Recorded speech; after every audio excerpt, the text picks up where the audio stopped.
I am Ferdinand Marcos, and I am the President of the Republic of the Philippines. I stand today on behalf of 110 million Filipinos. Hi everyone! Hello University again! Ayan, may upload videos update tayo mga best. Naku, this is good news for everybody. Ayan, baka angkinin na naman ng mga iba dyan Yan po under the Marcos administration. Agay! Mayroon po tayong video dyan na in-uploads mga, I think 2 years ago. Kundi ako nagkamali guys. Ayan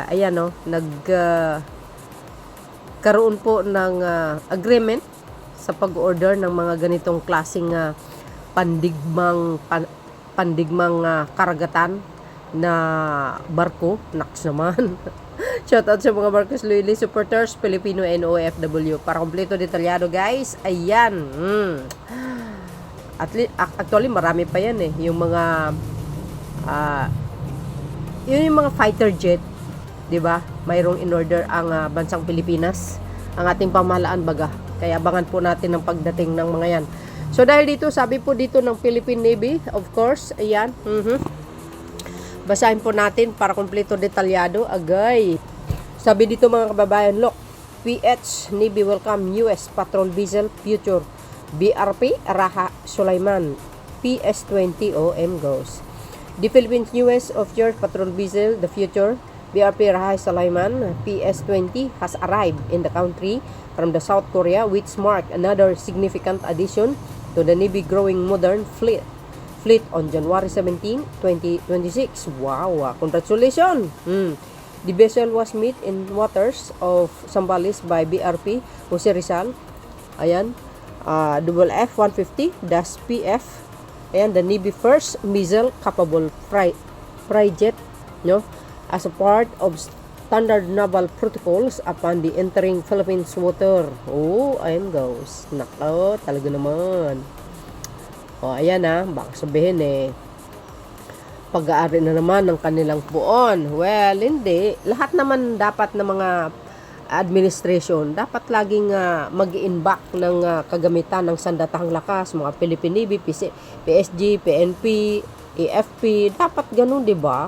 Para naman mayroong kang alaala sa pamumuno mo, nakabili ka ng sangkaterbang frigate, na mga jet fighter, mga Black Hawk, 'di ba? At least mayroong remembrance. At least hindi naman sasabihin ng iba na wala kang nagawa, wala kang nabili sa under ng admin mo. Of course mayroon, pero I think PBBM ang pinakamarami, guys. 'Di ba? After completing coordination and meeting procedures at sea, the future BRP Raha Sulaiman will begin post-delivery activities and technical check. Wow! Hindi naman kaagad pwedeng yan, di ba guys? Gamitin. Kailangan i-check muna. Yung makina, lahat-lahat, bagong-bago. Wow! Galing South Korea, di kayo naloko. At saka isa pa guys, ang South Korea, magaling talaga sila pagdating sa mga ganyan, di ba? Mayroon pa tayong orders dyan Nagkaroon ng agreement. Mayroon pa, mga kababayan. I forget. Pero, mayroon akong video dyan in-upload noong 2020-23 yata. Ayun, kung di ako nakamali. But anyway, the ship is scheduled to undergo acceptance and pre-commissioning processing prior to its formal entry into active service, which underscore the Philippines Navy commitment to strengthening its maritime defense and law enforcement capabilities through a modern, multi-domain and self-reliant force. Wow! Photo credit S1GO Datiles PN-NPEO Philippines Navy addressing its challenges, promoting regional stability, strengthening maritime security. Wow, social. Di ba guys? Sabi sa inyo, congratulations sa Philippines Navy sa bagong pandigmang karagatan na barko. Naks naman. Tama guys ba ang aking sinasabi? And of course, kudos sa Marcos administration. Thank you sa inyong talagang ang tawag dito sa pag-focus sa mga ganitong klaseng kagamitan na kung saan talagang kailangan din natin guys, no? O, kulang tayo sa kagamitan kaya. 'Di ba? So, dahil dito, tingnan nyo itong highlights, guys. Ayan, oh. Wow, ganda. Oh, sabi guys, no, malaki daw to in person eh.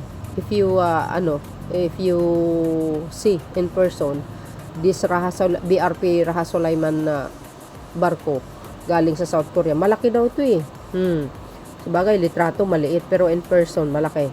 Ayan, oh. Wow. Welcome aboard. Naks naman. Shout out sa inyo, guys. Ayan, oh. Ay, baka kasing laki ng BRP Jose Rizal, ano? Oh, pero parang mas malaki ang Raha Sulaiman, mga kababayan. Oh, talagang pinangalanan sa mga hero. Ibig sabihin, I hope mayroon pang isa, BRP BBM. Naks naman. Ayan, oh. Wow. Pandigma talaga, mga bes. Woo. Magbabantay sa ating economic zone sa West Philippine Sea. Oh, goes. Wow, ayan. Gandara. Nako, magkano kayo halaga niyan, ano? Oh, milyon yan, mga bes. So, bakit nagtataka ako, guys? Bakit ang bilis talaga ni Pangulong Marcos Jr., no? Mag-order ng mga ganyan. No? Para ang bilis yung mag-order ng mga ganyang klaseng kagamitan, ano? Baka fully-filled na yan, mga kababayan. Parang gumagana na ang, alam nyo na. Ibig sabihin, para kompleto detalyado, ito yung mga ibang highlights. Pinuntahan ni PBBM yan, ay kumbaga, chinek niya. Thank you for watching, guys. Ito na. Oh, you see? Oh. Yan po ang Pangulo. Ganda. Oh, dyan yan sa West Philippine Sea. Oh, goes. Ayan pa, oh. Wow. Ibig sabihin, dumating na pala yan. Oh, biro mo. Bagong-bago yan, mga kababayan, galing South Korea.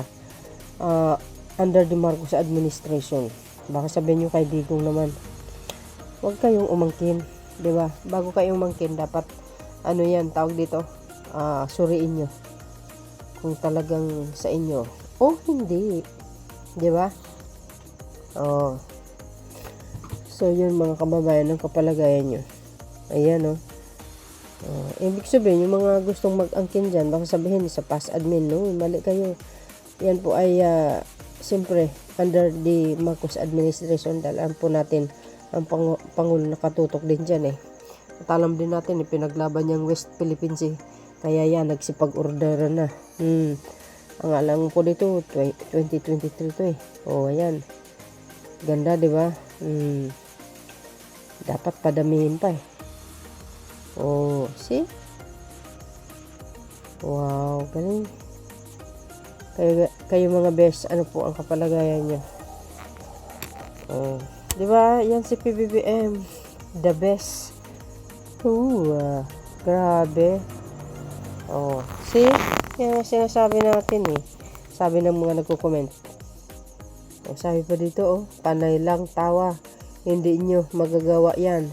Si Mr. President lang makagawa niyan. Correct.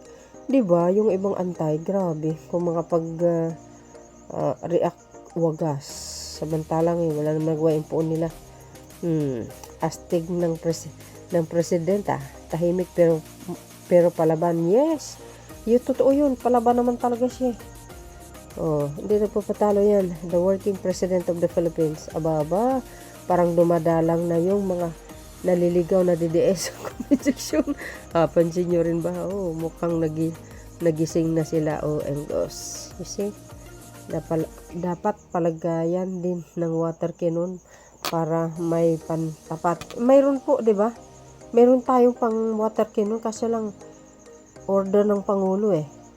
Na wag maggamit ng kung ano-ano. Oh, see? Mayroon tayo niyan, guys. Hindi nawawala. Unlucky at sobrang ganda. Ang ganda. Thank you, PBBM. Oh, di ba? The picture says it all, tahimik pero palaban, mabuhay ang bagong Pilipinas. Ayan si PBBM. Tahimik lang yan pero nako, talagang mapanganib. Mas pinapakita talaga ni PBBM. Huwag kang makinig sa mga negatibong pababas sa kanya instead, magtatrabaho ka na lang. Kasi wala kang naman makukuhang magandang pag-uugali kung papatulan lang yung mga buzzer. Go, go, go lang po, Mr. President. So, yun guys. Ano po ang kapalagayan nyo dito? Ayun nyo. Well, ako, ang palagay ko, siyempre masaya. Kasi ang Pangulo, talagang ang daming nagawa na magagandang programa, mga proyekto sa iba't ibang lugar, di ba? Oo. Kaya yan. Ang pangalan niya si BRP Raha Sulaiman. Wow, ganda. Herong hero ah. So yun guys, ano po ang kapalagayan nyo? Kayo nang balang humusga, komento. Congratulations sa administration. Sunod-sunod ang blessing. Marami pa yan. As long mabait ang Pangulo.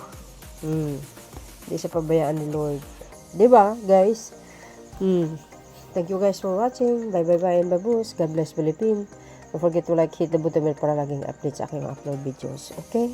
Bye guys!